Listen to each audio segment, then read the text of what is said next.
All 5 of the seats were currently filled, but Sam was deeply confused, and it seemed like he wasn't the only one, as the others in the remaining seats also looked over at the remaining person sitting down. Whoever it was not one they were expecting. "What's wrong?" Quinn asked, still a little amazed that there was a good chance an important figure was sitting next to them for a while, without them realizing it. "Well, as you can see, the 5 seats are for the Big 4 family members as well as the Supreme Commander. However, the leader that should be sitting in the last seat is from the Grey Lash family. The current leader is an older, patient, respected man. This person looks like he just graduated from the military academy." It was true even before, when Quinn had seen him, he felt like the man was in his early 20s. That's why the idea that he held a high position never crossed his mind. "Your information is a little outdated," Vorden said. "I heard that the old man was sick for a long amount of time. There were even rumors that he had already passed away, but for fear of not having a new master, they decided to hide this information from the outside. If my guess is right, they can no longer hide it. The person you're looking at is the new master." What Vorden had said was very plausible in Sam's mind. The question was, Sam, who prided himself in being exceptionally knowledgeable in current world politics, had heard the same rumors, but it seemed Vorden was equally familiar, if not a little more. This strange group of people started to interest him more, and perhaps Quinn wasn't the only person to look out for. Inside the special booth, the room was quiet, and the others continued to look in the direction of the young man. They were waiting for him to say something, but he continued to play with his long hair, twirling it around his finger with his right hand. The others remained patient, hoping he would say something, but one person's head was furiously starting to shake, as he hated to be ignored, and it looked like hot steam was blowing out from his large nostrils. "Rude, are you not going to say something?" Bernie shouted. "You can tell we are all waiting for you unless no one told you how to show respect." Oscar stood up in an attempt to try to defuse the situation. In a way, the military was the bridge between the Big 4 families. It was hard because each power was considered equal, and the same could even be said for them. "I'm assuming the elder passed away then, and you are here to step in?" Oscar asked. The young man finally turned his head, acknowledging the others in the room. He looked at each one carefully with his narrow, piercing eyes. It wasn't an everyday look one would give when looking at someone, and the others felt this as well. It was as if he was analyzing every one of them there. The others, sensing this, felt a little threatened, as if they were about to be attacked at any moment. "And why would you assume I was only a step-in and not the actual new head?" he asked. The large man started to chuckle. "Huh! If the Grey Lashes were stupid enough to appoint such an arrogant young fool like you, then they must have fallen. In a few years the Grey Lashes might no longer be a part of the leaders' table." The calm look on the man changed ever so slightly after hearing those words. He was no longer playing with his hair, and instead pulled his fingers apart between his thumb and index finger. In between these 2 fingers a faint blue light could be seen, and if one was to look even closer, little sparks were starting to go off. "Those are fighting words. If you want to test my abilities as the new head, we can put on a special exhibition show for everyone to see right here, right now," the young man said. Bernie, in response, stomped his foot in anger. As it hit the ground floor, flame shot up from his feet. It looked like small wings had appeared before quickly vanishing away into clouds of smoke. "Oh, right at this instant!" The soldiers standing by watching were all frightened of what was to happen. Right now it looked as if 2 of the strongest people on Earth were about to do battle. If they were to try to stop them, they couldn't do a thing. It was also a big reminder to everyone, these people in the room were not friends. If it wasn't for the fact that each of these people had a common enemy, the Dalki, there would still be a civil war between all 5 of them. "Please," Oscar said, "today is an event for the future generation, for the kids to display their skills, not you 2. If you wish to fight, then do it after we get rid of the Dalki." Oscar then walked over to the young man. In all honesty, he too didn't like how the young man was acting. Usually he had a good read of people's strength, but it was nearly impossible to tell, which truly frightened him. "I'm sorry for assuming you were only a stand-in. It was my mistake to say so. I will be the first to welcome the new leader of the Grey Lash family. Please name," Oscar asked. "Owen Grey Lash, the new head of the family, the youngest and most powerful head to ever serve." When saying the last line, he looked past Oscar and directly at Bernie.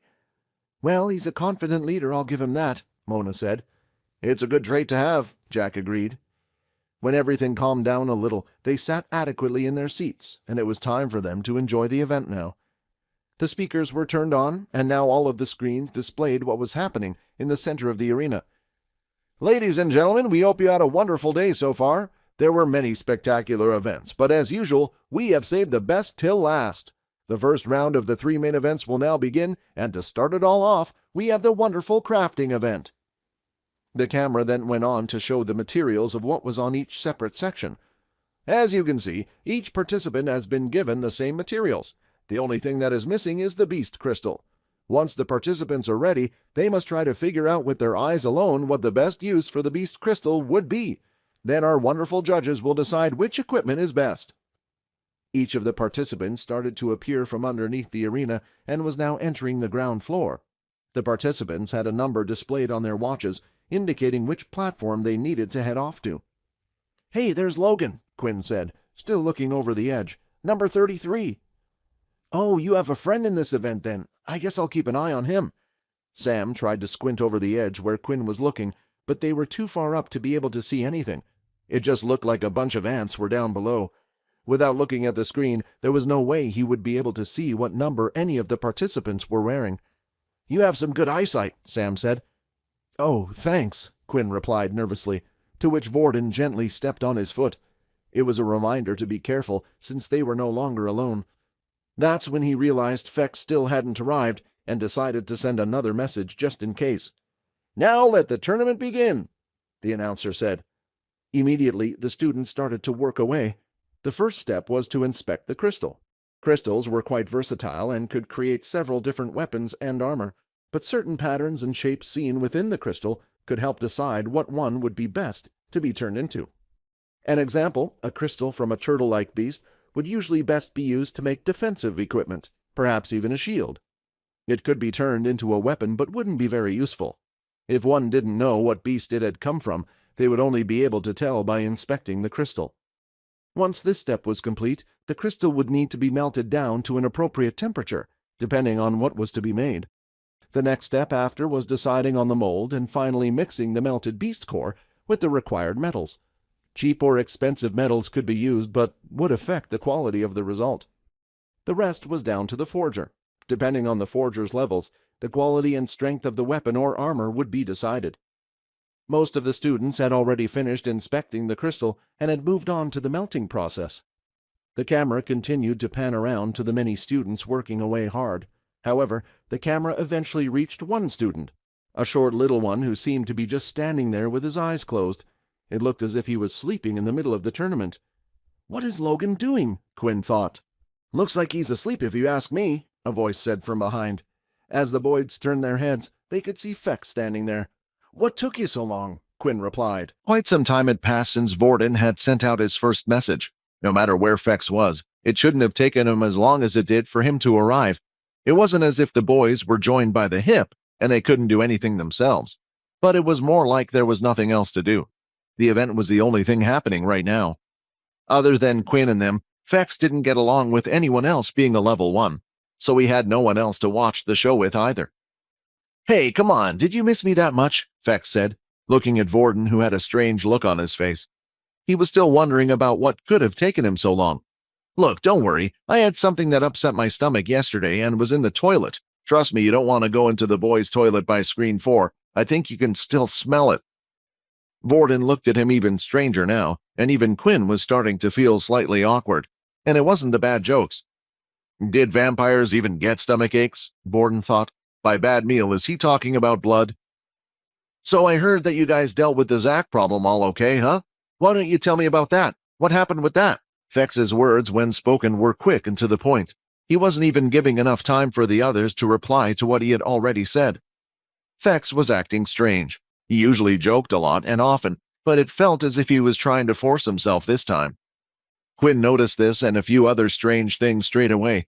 As soon as Fex arrived, he was sweating. Vampires often didn't even sweat from strenuous activity, as they had high amounts of stamina. This was different. This type of sweat was from something else, as if he was scared. The other thing that made Quinn think this was his heartbeat. The stronger a vampire was usually, the less their bodily organs needed to be used. Their heartbeats were able to be slowed, and the amount of blood and oxygen that needed to be carried around their body was lessened.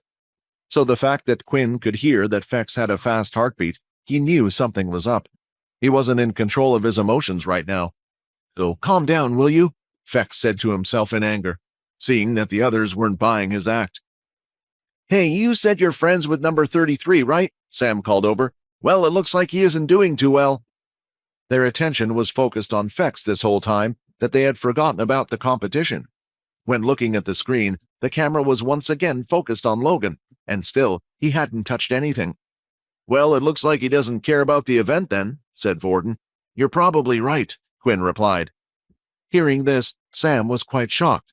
How could someone waste an opportunity like this on such a grand stage?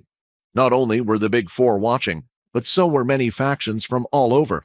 A forger was highly sought after, so even if the one displayed a little bit of skill, they could quickly join a faction and live the rest of their lives peacefully. The two decided to question Fex later. Acting strange wasn't a call of emergency. It couldn't have been something urgent. Otherwise, Fex would have informed them immediately. They both trusted him now after the many times he had helped them out before. The timer continued to go down for the event until eventually the buzzer had sounded, signaling the end of the competition. Using his advanced eyesight, Quinn quickly looked down at all the items that had been made and used his inspection skill. It allowed him to see each item's stats displayed out as a screen hovered above each one. At first, Quinn was doing this individually by looking at an item, but then suddenly a familiar sound was heard. Inspect skill has risen to level 3. The number of times he had used the skill while looking for Zack, and now during the contest, had helped greatly, and finally it had risen to level 3. When looking at the items, all of them immediately had a screen displaying their stats. There was no longer any need to use the inspect skill on each item individually. Seeing this, he could see the level of equipment made significantly varied. It seemed like they were only given a basic crystal to make an item. Some had chosen to make ranged weapons out of the crystal, some chose regular melee weapons, and a few decided on armor. It just went on to prove how difficult a forger's job was. The fact that not everyone had made the same item meant it wasn't easy to decide what the crystal would be best used for. However, when Quinn looked using his inspection skill, he could quite clearly see. The ranged weapons and armor had an extra description, saying whatever stat the current weapon was at would be halved. Some of the poorer-made equipment only allowed an increase of 1 strength. With the 50% stat decrease, it practically meant the weapon was only a little better than using one's fist. The melee weapon was the right choice, giving the user an extra 2 strengths when being used. The perfect melee weapon that could be made from the item was a long sword. Whoever had made a long sword out of the items would give an additional 3 strengths. There were very few long swords that had been made with the crystal. Then finally there was a difference in the quality and skill of the forger. The ones that had made a longsword, each one of them looked quite different from another. Some just had a basic +3 in strength, and there was one with a +4. But in Quinn's eyes, there was a clear winner out of them all. One of the students managed to make a sword with a +3 to the strength stat, but also it had an added weapon skill. The judges have made their decisions. First of all, students who made armor or ranged weapons, you have been knocked out of the competition. After this was said, about half of the contestants had left the stage, while the rest had passed. The weapons were then further inspected by the judges, but nothing was said as they had all passed anyway. Before the next event was to start, organizers interviewed 2 students. The first student was the one that had created the longsword with the added weapon skill. The audience members were a little confused about why he was chosen to be interviewed, as they weren't informed about who had made the best weapon, but Quinn knew why. Maybe if I don't become a traveler in the future, my skill could be used to become an inspector of beast weapons, Quinn thought. With just a single glance, he was able to tell a lot of information about a weapon. The next student who was to be interviewed was Logan, which came as a surprise to many. Logan, we just wanted to ask you a question. You were the only student to not make anything out of the materials presented today. Is there any reason for that? The female asked, as she shoved a microphone directly into his face. I am not a forger, but an inventor. I find making weapons quite tedious, to be honest with you. I failed because I don't respect the art of forging. Like others, this was not my stage, Logan replied. From the side, a few of the forgers started to chuckle. Yeah, right. What a good excuse. More like he doesn't know how to forge a weapon. He would just have been embarrassed with whatever he had made. The student had said this quite loudly on purpose, trying to embarrass Logan. Logan then grabbed the mic closer to himself and faced the student. I assure you, creating something that would beat the weapon in your hand would only take a few minutes. The interviewer had a huge smile on her face. She loved drama and entertainment, and it was moments like this the crowd loved as well. Very well. Would you like to redeem yourself, Logan? Why don't we allow you to create a weapon now, and a judge can come over and decide? Usually, Logan wouldn't have done something that placed him in the limelight so much. However, he hated it when others said that he couldn't do something when he could. It was as if they were calling him a liar. Very well. Logan walked back up to his section in the arena. All of the equipment was still untouched from before. The event organizers allowed this, as usually there was quite a bit of setup time before events, and they would delay it with useless speeches or question and answer segments. This was far better than any of those. They had planned to give Logan the same amount of time as the other contestants, 30 minutes. However, Logan didn't need it. The forgers were allowed to use their abilities. Many of them had abilities that would help in the forging process, and Logan was no exception. The little spiders that covered his costume in a small suit started to break down and reform. They gathered on his back and then started to sprout out 3 individual arms on each side. When they finally finished forming, it looked like Logan himself was a giant spider. That's kind of cool, I'm not going to lie, Vorden said. The arms went to work, and now with 8 of them, he was able to do multiple things at once. After 5 minutes had passed, he had finished creating a longsword. The crafting speed alone was enough to have the other impressed. They didn't even really care about the quality of the weapon. Still, the judges standing by the side could already tell, while watching Logan make the weapon, that it was one of decent quality. It wasn't the best weapon to be made today, but for the amount of time it had taken, it was better than they had expected. The interview grabbed the long sword created by Logan and the one made by the heckler forger from the crowd. She lifted both in the air and then struck them both against each other as hard as she could. We have a clear winner, she said. As she lifted the sword made by the heckler, the camera zoomed closely on the sword, and there was a reasonably large chip that went in around halfway into the side of the sword. When they turned to look at the one Logan had made, there was but only a small scratch. The crowd cheered in excitement as they saw this. They loved someone who could back up his word. They were far too used to braggers who could never achieve what they said, and it seems like Logan was not one of them. Your friend is a strange one, Sam said. If he could do that all along, then why didn't he? Quinn started to laugh as he looked around at the other two and then Logan down below. We're all a little strange, he replied with a smile. As the crafting event had ended and the judges were discussing what to do with Logan, they had wished for him to continue in the contest, hoping to see his skills once more. However, rules were rules, and they were not able to make an exception. Logan was disqualified and could now return to the others above. Deep underground, it was time for the next set of contestants to prepare themselves. Layla took in a deep breath. For now, it was time for the ranged event. Shortly after hers, it was Peter's turn as well. Fex! Fex! Can you hear me? Hello? Quinn said, waving his hand in front of Fex's eyes. Snapping out of his daze, Fex soon realized where he was. Oh, sorry, I was just thinking about how amazing Logan was, he replied. Quinn had called out Fex's name several times, and the others had even left the area where they were watching the main event from. They soon realized that Fex's eyes were still glued to the arena floor. They were about to grab some snacks, yet for some reason he hadn't followed.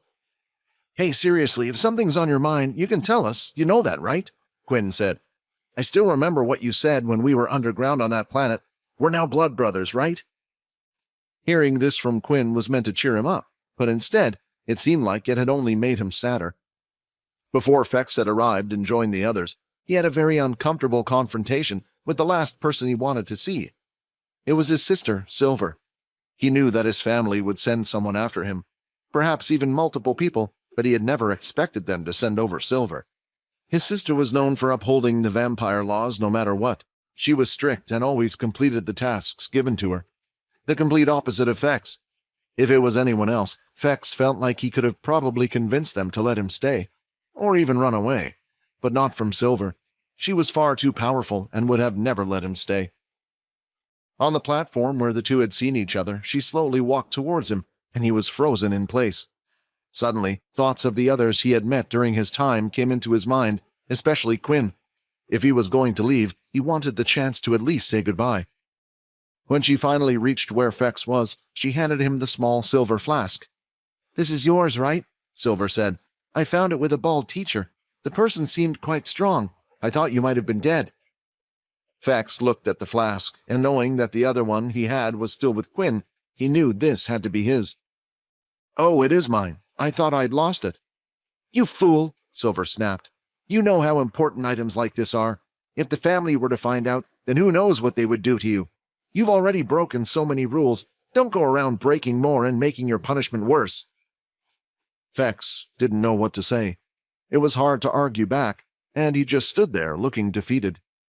When Silver saw the sad look in his eyes, she felt a slight pain in her chest. It was true. Silver did care for the vampire rules above everything else. She always completed her mission and was strict with everyone around her. However, Fex didn't realize that she had a soft spot for one person in particular, and that was her little brother. "I'm here to take you back," she said. He looked up at her, now with even more sadness in his eyes. He had spent only a couple of months on Earth, his dream place, and had only spent it at a school.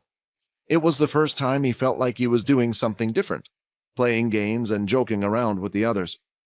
"I know, let's just go," he said. Plodding his feet along as if they weighed 100 pounds, he walked slowly towards her. "I still have some unfinished business here, and I can't just take you and leave in the middle of my duty as a teacher. If I was to leave now without telling them that I am resigning, they would find it suspicious. I shall inform them after the event is over. You may stay until then. Also, during that time, you must clear the memory of those you have gotten close to. We shall alter your files and deal with your disappearance on our end," she explained. The expression started to change on Fex's face once again. He still had a few more days with the others, and now he at least had the chance to say goodbye. "However, we shall meet daily. You will update me on what you are doing and where you are. I can't have you going off and disappearing again," she said. With everything said that she needed to, she started to walk off. "Thank you, big sis," Fex shouted. "You're the best." Although many couldn't see it, it would have been a rare sight for many. A slight smile appeared on her face. Even though Fex could stay for a few days, he now had a lot on his mind. When he thought about it, maybe he was selfish, wanting to say goodbye. The quicker he would leave with his sister, the less chance she had of finding out about Quinn. This was now a big worry on his mind. No matter what, he didn't want his sister to find out about him. Fex still didn't know the truth behind Quinn, but decided to leave it for now. If she were to find out, she would quite possibly insist that Quinn head back with the two of them. Then if they were to find out he had made Peter an illegal, unregistered vampire, it would be hard to stop any punishment he might receive. When Fex had returned to his friends, all these thoughts were filled in his mind. There was also a good chance that now that Silver knew about him, she would be closely watching him, so he didn't run away. Should I warn Quinn about my sister, or will it only make matters worse? As long as his sister didn't find out about Quinn, there was no need to worry about them. However, there was one thing he couldn't stop, and that was Peter taking part in the tournament. The second he started to fight, or she got close to him, she would be able to smell him. No matter what, she would find out about him, and Fex needed a plan. There was one chance he had, and that was when he would meet up with his sister every day. The four boys had finished getting their snacks and drinks, and were just waiting for the next main event to start. This time, rather than watching the match from over the edge, they had decided to find some seats near the big screen. When looking around, they managed to spot someone who had a small crowd around them. Look, please, I just want to enjoy watching the next event. If you have anything else to ask, please just send me a message later. As Logan spoke these words, he quickly handed over a contact card that contained his email and contact details. He was never really good at interacting with people, and the attention he was getting wasn't enjoyable at all. After a few adverse reactions, people started to understand and break away from him. You can finally join us then? Vorden said. The boys introduced Logan to Sam before deciding to have a sit-down together. They quickly discussed the video, and Logan confirmed to Vorden that even if they unblurred the video, it was hard to tell the one in the video was Quinn. With this whole matter settled, it felt like a weight had been lifted from their shoulders. All apart from Fex, of course. "So, how do you think Layla will do? Did she look okay?" Quinn asked, concerned for his teammate. "She seemed to be distracted with something else," Logan replied. "When I informed her about your video, her mind was, let's say, busy. To be honest, I'm pretty sure she doesn't care for this tournament like us." Logan couldn't explain why due to Sam being there with them, but the boys knew what he meant. Due to her already being a member of Pure, there was no need for her to try hard. The event was about to start, and the screen displayed the field where it would take part. Compared to before, it looked like the arena was completely transformed. On the screen now, there was what looked like a little makeshift town. The town looked to be partly destroyed and looked more like ruins, but several areas would allow students to use them as vantage points. Vorden was the first one to realize that the place had been built in a particular way for ranged weapons users to take advantage of. "I wonder how they managed to make something so fast," Quinn asked. "Oh, that's simple," Logan replied. "They just had a few Earth users come on stage and make it real quick. I saw them getting ready as I was heading out."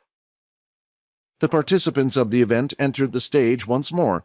All the ranged users entered with their beast weapons by their side, while also wearing a strange red chest piece that seemed to cover their entire upper body.